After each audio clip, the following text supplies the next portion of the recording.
Hey again everyone, welcome back again di Bitcoin Update. Dan di update hari ini saya kasih satu updatean spesial teman-teman sekalian. Ya, saya sekaligus akan sedikit membedah gimana proses pengambilan transaksi yang saya lakukan kemarin ya.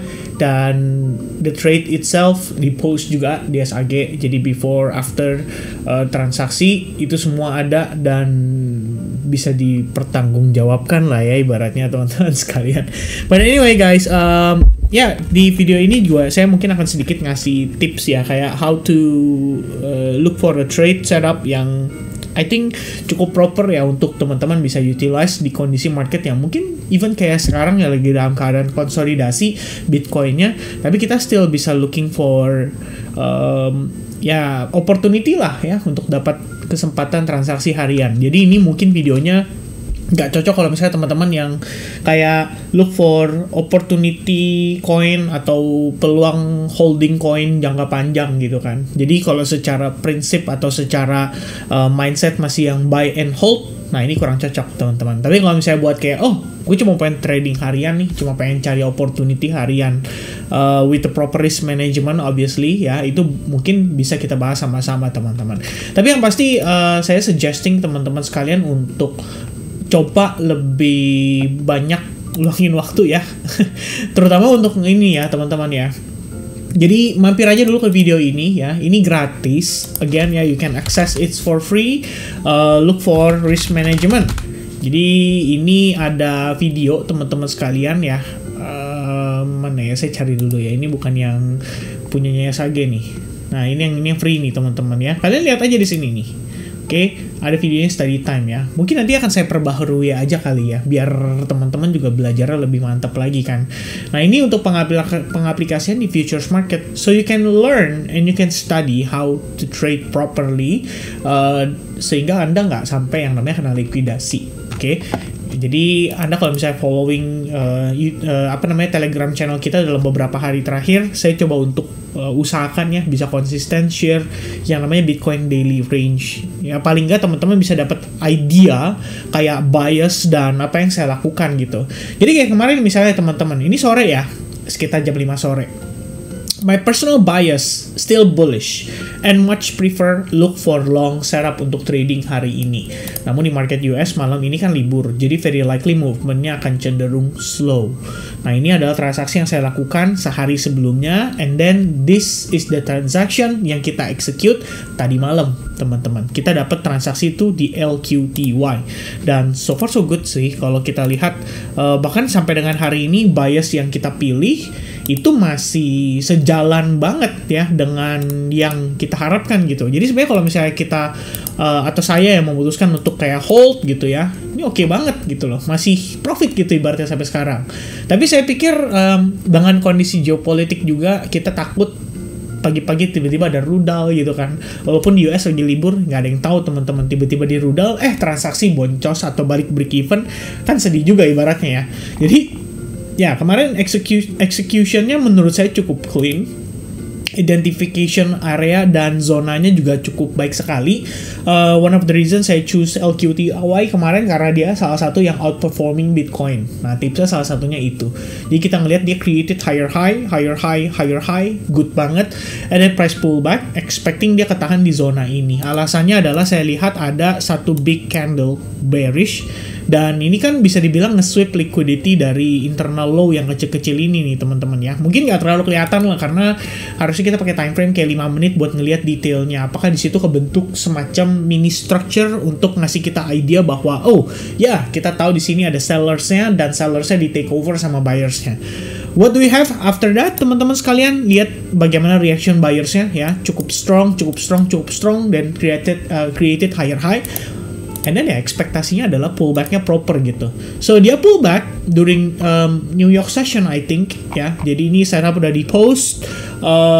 I believe dia terexecute ini kayaknya sekitar di jam-jamnya New York lah ya, kayak jam 9-an nih kalau kita lihat ya, 9-an jam 8-an gitulah. So dia tap ke zona yang saya mau. Oke. Running well, and then per subuh ya 323 lah hit target profit yang kita mau. So everything's good ya. Berarti proses setup, maksudnya proses screening, analysis dan semuanya proper gitu. So kalau kita lihat ya dengan kondisi hari ini pun, saya juga meyakini bahwa secara bias mungkin saya masih akan memilih untuk looking for long setup, and how cara saya dan bagaimana cara saya nanti nyari ya, kita akan sama-sama lihat ya teman-teman sekalian. Nah tapi before kita lanjut lebih jauh, saya pengen kasih penekanan sedikit ya, harus hati-hati mungkin untuk malam hari ini. Saya juga akan punya saya akan meningkatkan tingkat awareness saya ya, bahwa malam ini New York Open gitu ya kan, artinya volatilitas bakal lumayan terasa di jam 8.30 malam, dan pada saat itu terjadi, apa yang kita harus perhatikan nih teman-teman? Ya kita harus lihat dong sentimen dalam 1 kali 24 jam terakhir. Apa yang kita perlu perhatikan? Guys, take a look here.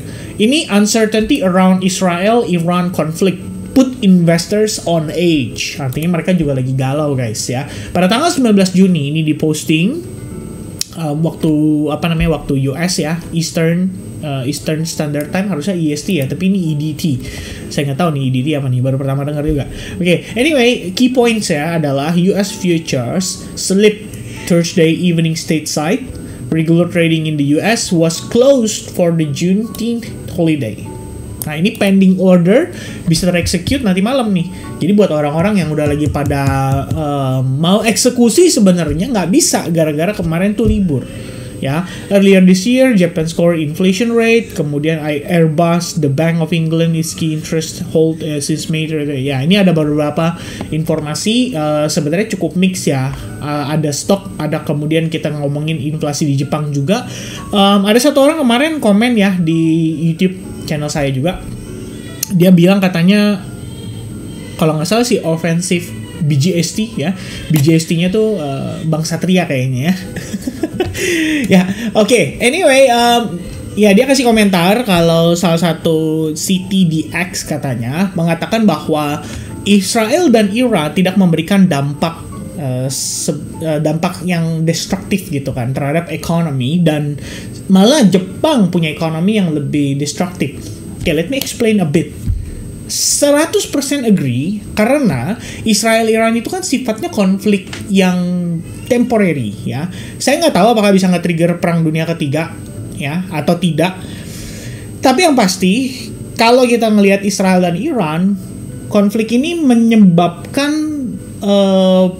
atau memberikan pengaruh terhadap harga minyak.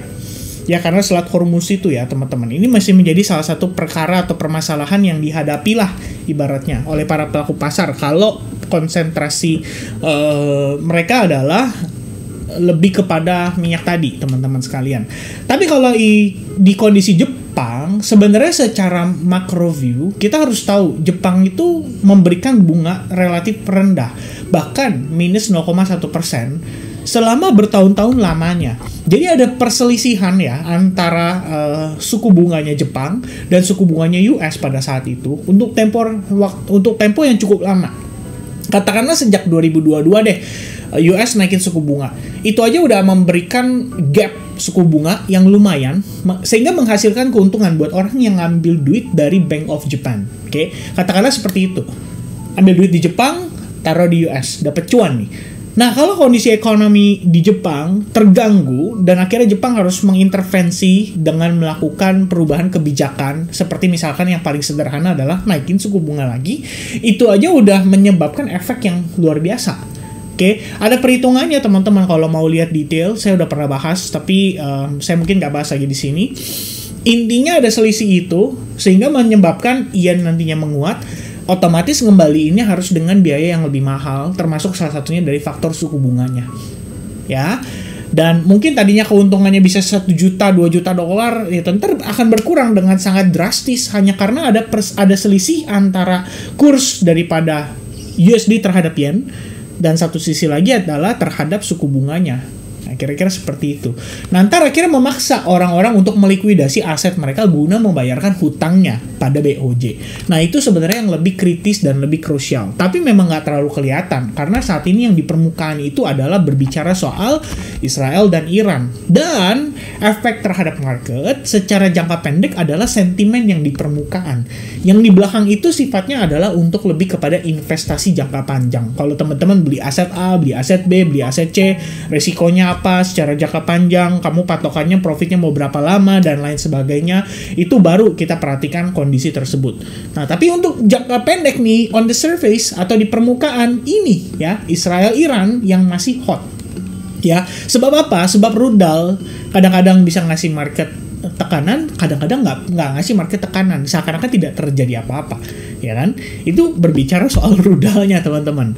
Oke, but anyway, yes, ini adalah kondisi yang kita perlu perhatikan ya untuk saat ini, berbicara soal Israel-Iran konflik. Nanti malam US market open, gimana reaksinya? Karena so far kalau kita cek tadi dari S&P 500 ya, saya lihat ada sekilas, dan yes, futuresnya tuh slip ya, atau drop dari pergerakan hari Rabu sampai dengan tadi malam. Bisa dibilang ya, ini kalau transaksinya kan lewat futures market, bukan lewat spot, karena spotnya marketnya tutup gitu kan. Ini sampai tadi malam itu posisinya sekitar jam 10-an malam itu turun sekitar 1,65%. Jadi kayak latest swingnya kita bisa bilang secara structure itu hampir valid bearish ya, atau bahkan udah bisa dibilang valid bearish gitu kan. Dan dia sekarang dalam keadaan retracement. Nah, pertanyaan saya adalah nanti malam New York Open gimana gitu. Saya sebenarnya lebih pilih before New York Open dia rebalance dulu deh ke sini gitu kan. And then react dari zona ini, baru kemudian kita ngelihat dia rebound. Maka malam ini kita masih bisa nerusin bullish biasnya pada si Bitcoin. Dan jika itu yang terjadi, akan cukup mudah lah untuk dimanfaatkan gitu ya. Ini udah memasuki hari keempat kayaknya saya nge-hold long position pada Bitcoin. Oh, nggak hari kedua ya, berasanya udah lama guys ya. Hari kedua ya, memasuki hari ketiga. Memasuki hari ketiga karena eksekusinya sekitar 3 hari yang lalu, dan posisinya masih konsolidasi. Ekspektasi gimana? Sementara masih sesuai atau masih sama dengan yang saya post di Telegram kemarin juga, bahwa sebenarnya saya expecting price bisa rebound dulu, minimal nyari potential lower high-nya before we see another rejection or whatever gitu kan. Tapi yang pasti adalah kalau saya ngelihatnya konsolidasi kayak gini, ini selling pressure and then slowing down. Jadi saya ngelihatnya ini lebih kepada transisi guys ya, transisi untuk potential up. Oke, perkara up-nya nanti jadi lower high atau up-nya jadi higher high, nah ini udah urusan nanti. Yang penting kita anticipate dulu bahwa konsolidasi ini bisa jadi memberikan semacam konfirmasi bahwa selling pressure yang ada di sini itu udah diberesin gitu ya. Ibaratnya udah diserap momentum atau powernya. Dan so far kita ngelihat udah bukan ABC lagi. Ini sih udah masuk ke dalam 5 wave konsolidasi ya tuh. Bisa jadi potensial kayak gini guys. Dan sebetulnya kalau kondisi kayak gini itu lebih condong atau lebih tendensinya turun. Oke, karena price kayak gini pullback, consolidate, and then potentially dia drop. Oke, pada dasarnya ketika lagi dalam keadaan konsolidasi, kita memang nggak bisa tahu pasti gitu. Probabilitasnya kurang jelas. Kira-kira market akan memilih breakout atau breakdown. More or less itu kan yang jadi pertanyaan kita. So if we zoom out a bit dan kita ngelihat kondisinya, kenapa saya meyakini ada potensi untuk dia rebound dulu lah ya. Karena pertimbangan saya dari sini sebetulnya, bahwa kita ngelihat bisa saja dia terkonsolidasi dulu untuk periode yang cukup panjang. Ya, minimal sampai mungkin akhir bulan gitu kan, di bulan Juni, sehingga kita hanya konsolidasi lagi di sini dan meneruskan movement ini gitu. Before akhirnya kita ngelihat either dia breakout atau dia breakdown, atau berkepanjangan sampai dengan nanti bulan September dan seterusnya gitu ya. September sih berlebihan ya. Dia mungkin akan udah akan ada semacam naratif baru. Tapi untuk saat ini yang terlihat di depan mata saya lebih kurang seperti itu. Even though dia turun sekalipun, saya meyakini dia masih bisa hold di zona ini. Jadi kalau misalnya posisi saya di sini topped out dalam keadaan break even, which is saya nggak profit, tapi saya nggak lose juga. Sebenarnya saya masih mantau satu zona lagi yang saya pengen coba untuk involve sekali lagi, yaitu di kisaran area 102.000 lebih kurangnya, dengan ekspektasi dia bisa rebound kembali ke zona yang sama. Karena kalau konsolidasi memang idealnya kita buy low sell high, idealnya seperti itu. Oke? So that's on Bitcoin. Nah sekarang gimana nih kondisi yang kita bisa tradingkan gitu? Kalau kemarin saya dapat di LQTY, price sudah up, sudah dalam keadaan udah creating new high point lagi, which is ini sebenarnya masih bisa jadi setup baru. Nanti kita lihat ya. Ya, maksudnya nanti sama maksudnya nanti saya lihat ya. Oke, so apa yang saya lihat teman-teman ya? Every time saya membuat atau mencoba untuk mencari potential setup harian, pertama saya lihat dulu nih aset-aset 24 jam yang outperforming Bitcoin. Oke, the idea adalah saya pengen tahu dia punya pergerakan atau tidak gitu. Misalnya mungkin contoh ya, ini ada satu yang bagus menurut saya nih, Fun. Oke, kalau kita lihat Fun 24 jam terakhir dia 89% ya, 8,9%. Sekarang udah 9%. Dalam 4 jam terakhir dia turun 1%, berarti logika saya dia lagi dalam keadaan retracement. Market cap-nya cuma 38 juta, tapi volume-nya 780 juta. Berkali-kali lipat. Ya, luar biasa. Berarti ada aktivitas di sana. Nah, kita bisa cek teman-teman. What is going on with Fun? Oke, ya looks good. I think so ya, looks good kalau menurut saya sekilas teman-teman. Coba kita lihat. Oke, so we have this push ya dalam 24 jam terakhir.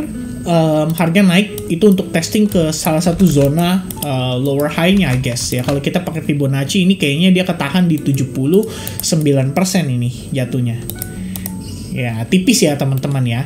Nah, cuma begini. Kondisi yang cukup menarik adalah kalau teman-teman lihat dan Anda mengutilize kondisi ini menggunakan sebuah metode ya dalam transaksi namanya candlestick principle. What do we have here adalah pertama SNR udah berhasil di break dari one of the previous support resistance katakanlah di zona tersebut. Lalu kalau kita lihat lagi teman-teman, ini kan kita bisa pakai candlestick ini ya. Saya akan langsung menggunakan candle ini tampaknya sebagai daily range yang saya bisa lakukan untuk transaksi. So kalau kita lihat, yep, so far offering a good opportunity ya. Pertimbangannya adalah kalau ini adalah low candle yang terbentuk pada pergerakan hari Kamis kemarin, itu artinya bisa terinvalidasi kalau harga bermain di bawah low tersebut. Jadi kita bisa bilang kayak gagal dan tidak mampu perform dengan baik. So dengan logika tersebut, saya coba akan utilizing ya. Kira-kira gimana jadinya nih si setup ini teman-teman. First thing first adalah ada konsolidasi. Ya, ini kalau kita bilang adalah rally base ya, dia create base, artinya ada proses pertukaran transaksi di sana antara buyers and sellers ya, debat lah ibaratnya mereka, dan debatnya dimenangkan oleh buyers dengan keadaan yang luar biasa mutlak ya, atau telak gitu, menang telak, boom, kenceng, up by 40%. Oke, artinya kita tahu bahwa we have something here ya, semacam momentum, semacam kekuatan untuk membantu dorong harganya nanjak ke atas. Nah, saya mungkin akan ambil zona ini langsung karena kalau kita lihat ya ada satu kondisi yang bisa mendorong orang-orang untuk flipping bias mereka jadi sell short, dan itu artinya ada trap sellers di situ ya, ada sellers yang terjebak di sini before akhirnya mereka kena rugi gitu kan. Harga naik ngepump cukup signifikan. So this rising wedge bisa diconsider juga sebagai kondisi untuk menginduce para buyers yang tadinya udah terlalu confident, akhirnya mereka jadi berubah jadi short sellers ya. Di satu sisi selain rising wedge, kamu juga bisa lihat ini potential ascending triangle pattern. Oke, so dia break, probably ada orang-orang sell shorting di sini dan ternyata mereka kena trap ya, kejebak gitu kan. Ternyata harganya malah meletus naik dan dia malah rugi. Oke, so that's the idea. Kita bisa menentukan bahwa zona itu akan menarik sekali. Di satu sisi, dia merupakan low candle dari daily candle sebelumnya. Dan kalau teman-teman lihat, candle-candle kayak gini tuh bisa dipakai buat kalian sebagai pemanfaatan gitu. Misalnya sebagai contoh aja ya, saya ambil di sini. Kalau kalian lihat ya, ini kan candle close daily. Oke, what is going on with the next candle? Daily candle kayak gini, dan kamu bisa lihat ya, misalkan contoh pergerakan di sini cuman sekitar 70-79%. What do we have here? A retest 62% and then dia rebound. So the idea berikutnya adalah selama low candle ini tidak terbreak kembali, berarti momentum buyersnya masih kuat ya. Kapan dia habis bensinnya? Per low candlenya di break. Oke, atau dia mulai ya kehabisan bensin, let's say kayak gini gitu kan. So this is the end gitu. Dan pada akhirnya either dia switching biasnya secara keseluruhan kembali mengikuti ya ini kan ada potential dia jadi lower high and lower low gitu kan. Dan pada akhirnya ya udah habis gitu bensinnya. Kalau habis bensinnya sama teman-teman, logikanya saya balik aja chartnya biar kamu bisa ngelihat yang sama gitu kan. If price not breaking the previous low candle, fine, kita masih bisa naik lagi ya. Di sini naik lagi. Sama tuh, saya geser katakanlah ke sini. Selama dia nggak break, artinya apa? Masih bisa naik lagi. Nah, buat daily bias ngebantu banget ibaratnya. Tuh, saya geser lagi ke sini. Nih ya, teman-teman sekalian. Nextnya tuh, dia going up again, right? So, kita geser lagi ke sini, kita geser lagi ke sini. Selama dia belum break, going up again. Oke, kita geser lagi ke sini, kita geser lagi ke sini. Selama dia belum break, potentially going up again ya. Nah, ini mungkin lain nih case-nya ya. Satu pertimbangan yang kita perlu lihat adalah dia tidak mampu close above the previous day high. Oke, kalau yang sebelumnya kan dia valid nih ya, close-nya mampu ya di atasnya. Di sini sih tidak di atas daily high sebelumnya, tapi paling tidak body close-nya cukup baik lah. Ada selisih gap yang cukup oke atau ideal. Tapi idealnya adalah dia close above like this. Ini lebih baik lagi. Oke, kalau kondisinya kayak gini udah gitu closingnya dalam keadaan doji, ya kita wajib waspada lah ya. Tapi minimal kalaupun kayak gitu, biasanya saya akan mengutilize daily candle sebelumnya, sehingga saya pakai zona yang ini guys, instead of that that small candle gitu kan. Saya pasti akan pakai candle yang lebih besar, dan probably ini adalah zona saya untuk enter the market. So make sure dia rebalance juga ke sini minimal 50% equilibrium, abis itu dia bisa nanjak lagi. Dan dia terusin lagi prosesnya sampai akhirnya dia memberitahu kepada kita nih another scenario sama tuh. Dia nggak bisa break. Obviously kita nggak bisa pakai candle yang ini, so kita lihat lagi dulu sampai akhirnya dia valid break. Nah, ini jatuhnya inside bar baru dia breakout ya. Sama logiknya teman-teman tuh, more or less. Jadi selama dia nggak break candle yang besar ini, yang memang mengandung lebih banyak volume dan lebih banyak idea bahwa dia memang bisa mempertahankan mempertahankan bias yang sama, ya udah kita follow terus yang itu gitu. Nah, ide tersebut kita bisa implementasikan di kondisi market hari ini gitu, terutama pada fund. Makanya kalau saya lihat, oke, kita punya body candle closingnya solid sejak sehari sebelumnya, jadi saya bisa bilang ini mungkin kita bisa retrace dulu nih, kayak 79% or maybe 70% untuk look for an opportunity. Apakah di sini bisa dilakukan transaksi atau dimanfaatkan ya. Jadi panjang guys ya, tapi semoga jadi sesuatu nih ya, jadi sebuah pelajaran yang mungkin bisa bermanfaat buat teman-teman yang nonton gitu kan. Nah, ini we have a 79% retracement so far. Ini udah good discount banget, artinya good deal ya, bisa dibilang lebih kurang ya. I don't know ya, personally I don't know apakah price bisa kembali sampai benar-benar ke area order blocknya. Sebab apa? Di zona ini juga terdapat SNR guys. So if we use this area tuh, jatuhnya adalah ini resistance potentially become jadi support gitu kan, which is sebenarnya bisa dimanfaatkan langsung gitu. Tapi mungkin untuk saya pribadi, kita coba untuk identifikasi dulu ya lebih detail. So we have this small fair value gap. Oke, di zona ini ya, terrebalance baru 50% lah lebih kurangnya, belum sampai bawah full. Oke, so I'm gonna stick with my personal plan ya. Probably saya akan utilizing zona ini untuk look for long opportunity.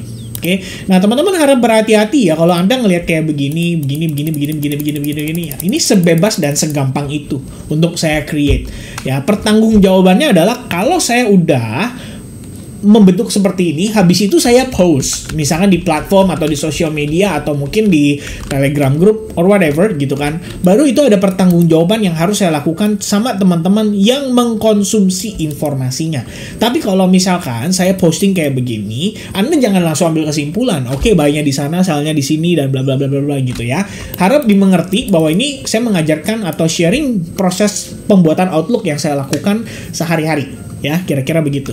Okay, so I got one, and yeah, probably I will post this on Telegram, maybe ya, atau mungkin di SAG aja deh ya, teman-teman. Takutnya kalau Telegram kita salah penggunaan lagi. Okay, so we got one. Yeah, I think this is a good setup personally because overall bias with Bitcoin sama, cuma memang downside-nya adalah saat Bitcoin-nya konsolidasi kan dia turun gitu. Ya, but at the same time kita juga bisa argumentasi kalau kemarin kan dia naik gitu. Artinya dia punya kekuatan, mampu outperforming Bitcoin. Ya, dapat satu teman-teman. Udah berapa lama nih? Waduh, udah panjang ya 24 menit. Oke, ya saya rasa cukup satu aja ya. Tadi saya pikir mau dua, tapi ya satu aja udah cukup kayaknya deh teman-teman ya. Semoga teman-teman bisa dapat idea atau logic yang saya sampaikan di dalam video ini bisa dipelajari sama teman-teman. Sedikit tambahan aja untuk tetap ya mempertahankan kita punya argumentasi bahwa keseluruhan Bitcoin potentially masih konsolidasi, terutama apa? Terutama dukungannya atas tidak ada support dari FOMC. Ya, jadi walaupun memang kita tahu bahwa the Fed di sini punya rencana untuk per bulan Juni dia akan stop QT-nya, tapi ya selama dia juga tidak mengalirkan likuiditas lebih banyak pun, market juga akan tetap dalam keadaan yang begini-gini aja gitu. Kenapa? Karena so many uncertainty saat ini. So many uncertainty. Israel, Iran lah, tarif lah, dan lain-lain gitu ya. You name it, any uncertainties yang kita bisa temui di market, ya secara tidak langsung pasti akan mempengaruhi market, dan begitu pun secara langsung. Tergantung dari sentimen yang sedang diperhatikan ya di bagian permukaan yang tadi saya sudah jelasin di awal video. Itu bakal jadi lumayan critical atau lumayan krusial buat teman-teman pantau sehingga Anda tahu ya sebaiknya Anda aktif transaksi secara agresif atau tidak gitu. Oke, so akhirnya itu dari saya teman-teman. Thank you very much for watching. Semoga informasinya bisa bermanfaat buat teman-teman. Semua detailnya udah ada di dalam video ini. Kalau misalnya teman-teman ngerasa bertele-tele, ya gitu deh ya.